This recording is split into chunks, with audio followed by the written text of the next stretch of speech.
Русские стали злыми, агрессивными, раздражительными. Вы заметили это? Это стало видно и на улицах, и в магазинах, и в общественном транспорте. Но еще заметнее это стало в интернете, в социальных сетях. Я активно использую интернет для поиска новостей и различной информации. Иногда мне бывает интересно узнать мнение людей по поводу каких-то событий, и я захожу в комментарии. И знаете, я всегда очень сильно расстраиваюсь. Больше всего мне обидно за то, во что превратились наши люди. Откуда столько агрессии? Почему русские стали такими злыми? Всем привет! Это Ленка. Говоря о России, многие упоминают какой-то особый русский дух, загадочную русскую душу. Это ли наша душа? Бесконечная злоба, ругань и оскорбления? Все меньше и меньше мы стали встречать приветливых, отзывчивых и добрых людей. Все больше мы натыкаемся на хамство и раздражение. Может, в регионах России это не так заметно, как на улицах Москвы, но зато это очень хорошо видно в интернете и на телевидении. Экраны просто ломятся от травли, ругани и новостей о драках.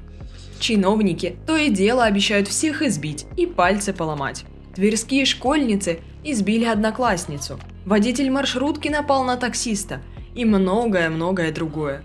Но самое парадоксальное, что вроде бы даже под хорошими новостями в комментариях начинается все то же самое. Значительная часть контента социальных сетей по всем важным темам. Вакцины, политика, экономика, футбол – это выражение своего яростного фи.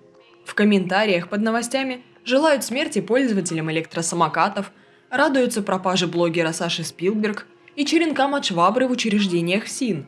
Мол, так им и надо. И ругают русскую команду геймеров, выигравшую чемпионат мира по Dota 2. Только потому, что они кнопкодавы и никчемыши. Которые, между прочим, выиграли 18 миллионов долларов. И, между прочим, на эти деньги ребята будут жить, платить с них налоги, на которые этому же мужику могут отремонтировать подъезд или сделать операцию в государственной больнице. Поэтому сегодня я хочу поговорить о том, почему так происходит. Почему русские стали такими злыми? Как русское общество превратилось в самое агрессивное в Европе? Увы, но таковы данные Института психологии РАН. По уровню взаимной агрессии и даже ненависти россияне занимают первое место в Европе. По каким причинам это произошло и что теперь с этим делать?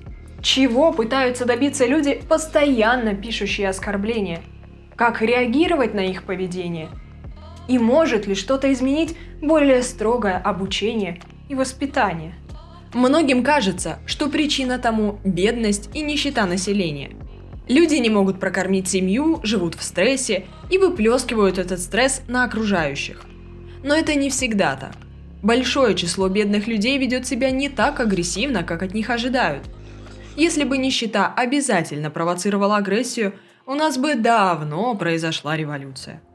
Многие до сих пор привыкли делить мир на черное и белое, на бедных и богатых. Но среди бедных есть более богатые, а среди богатых – более бедные. Наши олигархи не Ротшильды и не Рокфеллеры. Они богаты, но ненавидят более богатых. Общество многослойно. И дело не только в деньгах, а просто в причастности человека к какой-то другой группе. Либералы, коммунисты, водители, пешеходы, звезды, блогеры, москвичи и питерцы или понаехавшие. И все ненавидят всех. Страна переживает моральное бездорожье. Так называлась книга, когда-то изданная на Западе. В ней описывалась ситуация, сложившаяся в Европе на рубеже 70-80-х годов, когда старая мораль рухнула, а новая еще не зародилась, и человек остался как будто без колеи. Нечто подобное сейчас переживает и Россия. Одна идеология ушла, а другой у нас нет.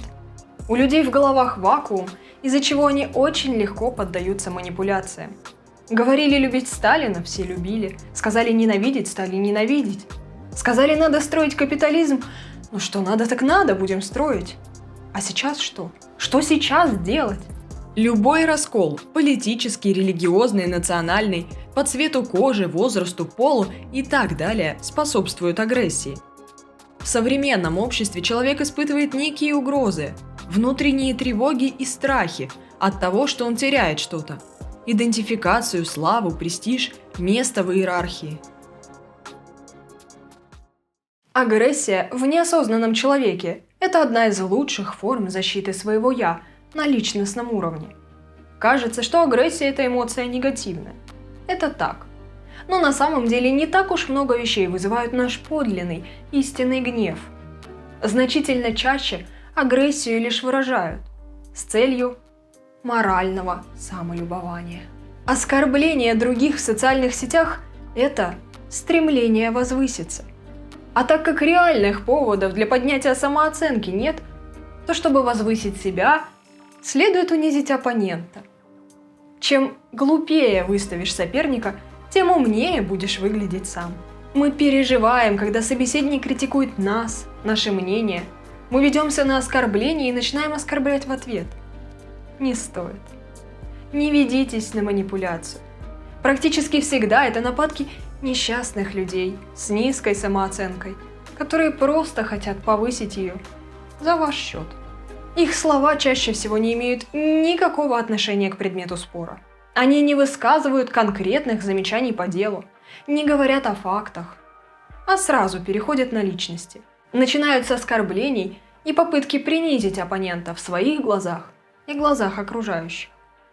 Таким людям просто нужно, чтобы их похвалили и сказали, какие они умные и правильные. Вы скажете, но ведь чаще всего им этого никто не говорит. А ничего страшного. Они сделают это сами, в своей голове.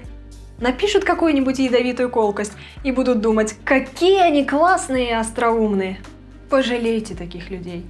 На самом деле они несчастны и живут в иллюзиях. Они думают, что унижают вас, но на самом деле унижают сами себя.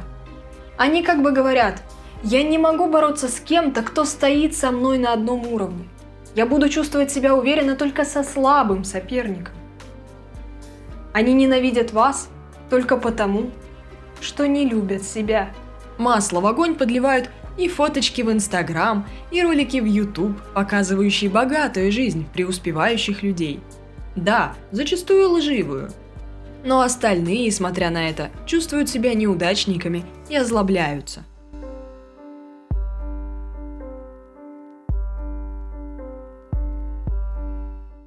Вспомним историю. В Барнауле учительницу затравили из-за того, что она сфотографировалась в закрытом купальнике. Почему это стало возможным? У нас что, такой позор носить купальники? Да еще и после соревнований по плаванию, да? Зима что, в шубе надо было плыть. Но учительница показала, что она свободный человек, что она себе нравится. А это жуткий удар по тем, кто не может себе такого позволить. Удар по их мировосприятию. Как выглядит большинство учителей? Как это можно носить купальники, да еще и фотографироваться? Она другая. А отсюда и зависть к свободному и уверенному в себе человеку. Самое печальное во всем этом, что те, кто травят, не чувствуют, что ведут себя безобразно. Ну иди и бурчи себе под нос, что никогда не надела бы такой купальник. Ну и не надевай, твое дело. Ты такой же свободный человек, как и эта дама. Но нет, люди не стесняются демонстрировать свою злобу, свое невежество и свое ханжество. Многие даже не осознают, что они поступают неправильно, не осознают, как они выглядят в глазах нормальных людей. Во-первых, и нормальных людей-то немного, а во-вторых, умственных способностей собственных для осознания не хватает. Это тот самый эффект Даннинга-Крюгера, о котором я говорила в ролике про функциональную неграмотность. Но важно еще и то, что нет окрика со стороны властей, со стороны общества, что нельзя так себя вести, нельзя устраивать травлю. За травлю должны были бы уволить директора школы, а не учителя. А когда люди чувствуют, что можно сказать или сделать гадость, и ничего не будет, эта безнаказанность способствует нарастанию злобы вокруг. Люди пользуются тем, что в интернете можно безнаказанно выплеснуть свою агрессивность, оскорбить кого-то. Анонимность способствует этому. На улице-то опасно. Вдруг кто-то окажется сильнее. Можно и в морду получить. Поэтому, кстати, в маленьких городах буллинга обычно меньше, чем в больших. Образование и воспитание там гораздо хуже, но все друг друга знают, особо не разгуляешься. А в условиях анонимности, вместо того, чтобы у человека вырабатывался собственный контроль над поведением, он, наоборот, исчезает. И если не возникнет сопротивления хамству, то оно будет побеждать. В обществе нормой становится то, что принято у большинства. Человек так устроен, эффективнее всего он обучается через наблюдение. И самое прискорбное, что дети видят такое поведение у взрослых и то, что это не считается зазорным, и перенимают такую схему поведения. Если вы по вечерам часто смотрите телешоу, в котором оппоненты кроют друг друга матом, то не удивляйтесь, что в скором времени вы увидите такое отношение в свой адрес, от своего любимого чада. Но вы его сами этому научили. И не важно, что вы ему там говорили на словах, он видит пример перед своими глазами. Многие восхищаются системой обучения и воспитания в Финляндии. Но там у учителей особо высокий статус в обществе, и средняя зарплата выше зарплат многих квалифицированных специалистов. А у нас? Когда у нас учитель начинает рассказывать, что нужно хорошо учиться, чтобы хорошо зарабатывать и жить достойно, что думает подросток? Ну-ну, это ты-то меня будешь этому учить? Ты-то кто такой? Тебя кто уважает? Разве много ты зарабатываешь? Зачем такого слушать? Он может этого никогда не сказать, но он об этом подумает. И правильно сделает. Учителя и родители теряют авторитет, не являются ориентирами и примерами для воспитания. Как это ни парадоксально, но в таких условиях я соглашусь, что государство и общество должно взять на себя большую роль в воспитании.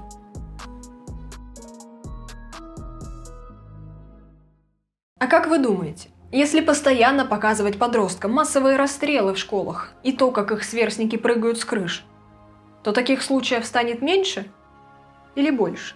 Даже если вы будете рассказывать им, как это плохо, то случаи только участятся. Это назвали эффектом Вертера. Впервые его заметили в конце XVIII века, когда роман Гёте «Страдания юного Вертера» вызвал в Европе эпидемию самоубийств. Освещать такие события тоже нужно. И выражать свое мнение, конечно, можно.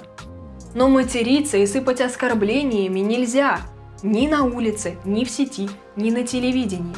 И это необходимо контролировать. Но сейчас государство не делает этого. Ведь если люди во всех окружающих видят врагов, то они будут разделены. Они не смогут объединиться из-за постоянных споров и ссор. Может быть, конечно, эта проблема существует не только в России. Может, в Германии, в Италии, во Франции, на улицах и в соцсетях происходит то же самое. Но как учили нас в детстве, надо начинать с себя. Меня беспокоит то, что это происходит с нашими людьми. Неважно, как во Франции. Нужно следить за собой и обсуждать то, что у нас. Если во Франции лучше, значит, можно взять с них пример. Если хуже, значит, нужно найти другой пример. Нужно стремиться к лучшему и развиваться, а не привыкать терпеть. Ставьте лайк, если согласны. Пишите комментарии, уважая себя и других комментаторов. И подписывайтесь на канал, чтобы начать лучше понимать и ценить себя. И до скорых встреч!